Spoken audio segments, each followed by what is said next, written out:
À quoi ça sert? Ça veut dire quoi ça? Pourquoi c'est comme ça? C'est où? C'est qui lui? Un jour, une question. Comment fabrique-t-on le chocolat?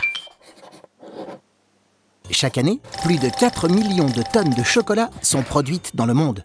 Une avalanche de gourmandise. En moyenne, un Français en consomme 6,5 kilos par an, dont une bonne partie à Pâques et à Noël.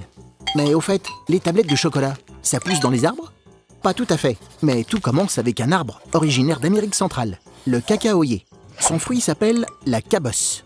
À l'intérieur de la cabosse, il y a des graines fraîches de cacao que l'on récolte et que l'on rassemble dans de grandes caisses. C'est la fermentation, durant laquelle la graine change. Sa pulpe est éliminée et elle se transforme en fèves de cacao. Puis les fèves sont rôties à plus de 100 degrés. On appelle cela la torréfaction. C'est là que se forment les bons arômes de chocolat.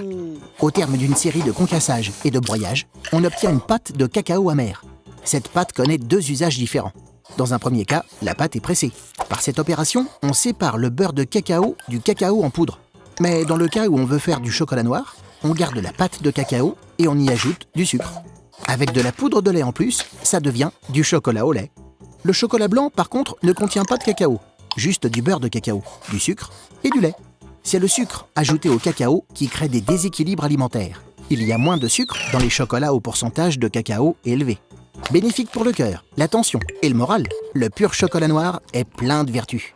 Et quand c'est bon pour la santé, c'est encore meilleur. Tu te poses des questions? Nous, on y répond.